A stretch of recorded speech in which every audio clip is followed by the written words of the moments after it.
Dans le monde du football, commencer bien sa carrière est une chose assez simple pour certains, mais la continuité et la constance représentent l'une des choses les plus difficiles. C'est pourquoi aujourd'hui, on va parler de carrière brisée, d'espoir déchu, de 5 gros talents cachés du football. C'est parti générique.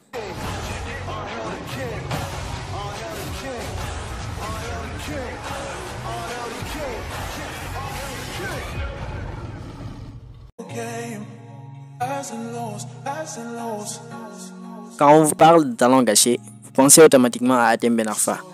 Il est considéré comme le jeune plus gros talent gâché de l'histoire du foot français.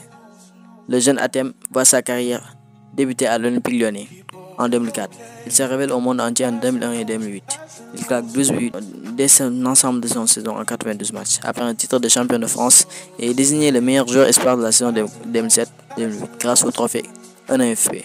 Il rejoint l'OM en 2008, continue de râler match après match et c'est là que Ben Arfa explose. Dans un rôle de numéro 10, il enchaîne dribble, passe, but splendide. Son côté rebelle le fait quitter le banc à l'OM avec l'arrivée de Didier Deschamps. Il quitte ensuite les Phocéens en marquant pour son dernier match lors du 9e titre de champion de l'OM. En août, il signe à Newcastle, marque son premier match, mais le drame se produit lorsque Miguel De Jong, que vous connaissez sûrement après cette photo, va faire l'une des erreurs qui a détruit peut-être la carrière de Ben Arfa. Il se retrouve avec une fracture du tibia sur un tacle mal maîtrisé. De l'ère 2012, il fait son retour avec les Magpies, revit avant de marquer l'un des plus beaux buts de l'histoire de la Première Ligue. Vous la connaissez, il signe à l'OGC Nice, a failli réaliser même l'un des plus beaux buts de l'histoire de la Ligue 1, à Lille, à Bordeaux et même à Valladolid. Mais les blessures continuent de le stopper. En tout cas, pour beaucoup, Hatem aurait été une illusion. L'illusion d'un futur ballon d'or. La chute de Dele Alli est sans doute la plus incompréhensible. L'Anglais originaire de Nigeria a vu sa carrière partir en fumée. Le natif de Milton Keynes a fait ses débuts dans le club de la ville. Repéré en 2015 par les Spurs de Tottenham, le football voit en lui un immense talent. Quittant son ancien club avec 28 buts, meilleur joueur de la saison 2014-2015 de Football League. Dele, qui refuse de floquer sur son maillot son nom de famille Ali, lui a un abandon de son père, arrive en Angleterre sur les chapeaux de roue. Saison exceptionnelle avec Tottenham en 2016-2017. Ali marque 18 buts en Première Ligue et 22 buts toutes compétitions confondues. En janvier, il est inscrit de la tête tel un renard de surface, mettant terme à une série de 13 victoires consécutives des Blues, victoire des 0. En été 2007, il est le deuxième joueur le plus cher au monde avec une valeur marchande estimée à 155,1 millions d'euros, derrière Neymar. Entre 2018 et 2020, son élan continue de toute belle, marquant son premier but en Ligue des Champions face au Real Madrid, délivrant des passes décisives de nulle part. Mais c'est en 2020 que la crise commence. Dele se fait critiquer partout pour son irrégularité, son comportement et son manque d'hygiène. José Mourinho l'avait bien prévenu. Yesterday, I was 20. You know what I mean? And today I'm 56. Time flies. Time flies. And I think one day, I think you will regret. L'Hervé en méforme en restant 17 mois sans marquer le moindre but. Dele Alli, qui aujourd'hui est en prêt à Beşiktaş, a représenté un espoir déchu pour toute une génération.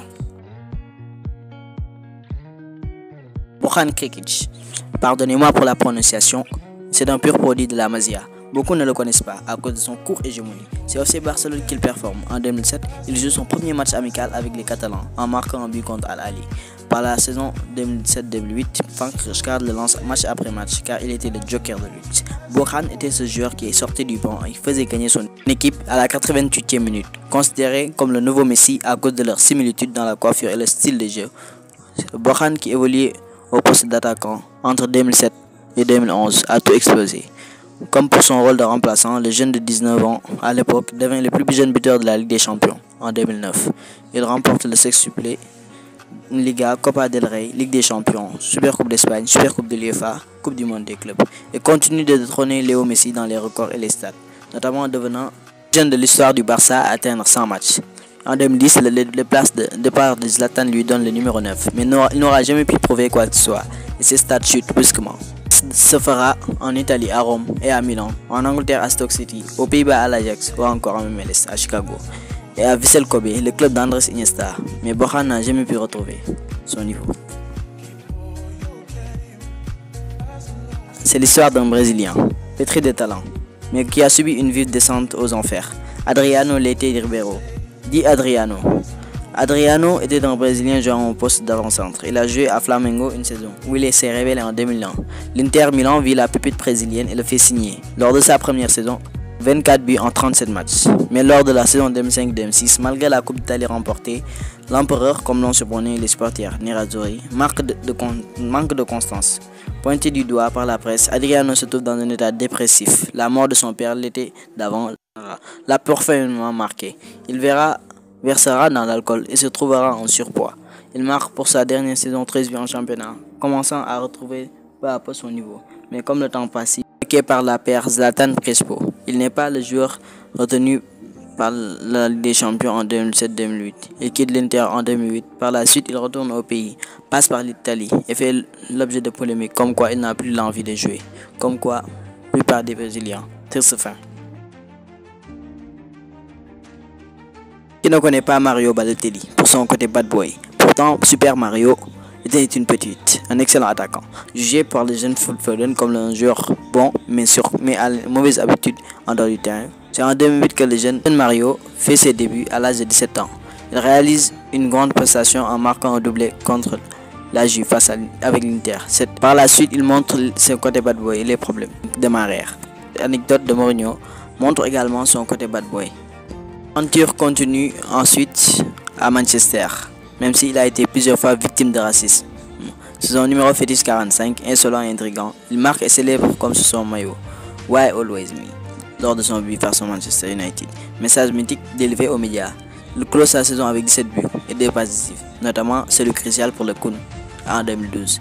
En Italie, il est devenu le premier joueur noir à porter le maillot azzurri, n'ayant pas véritablement sa chance, même s'il a ce but contre l'Allemagne en l'Euro 2012. Un talent gâché qui n'a jamais pu trouver de stabilité. Voilà, c'est la fin de cette vidéo. Dites-moi dans les commentaires quel joueur voulez-vous inclure dans ce top 5 ou quel joueur autre voyez-vous comme un talent gâché. Merci pour le soutien, merci pour les messages, merci pour les abonnés et on se retrouve à la prochaine pour une nouvelle vidéo.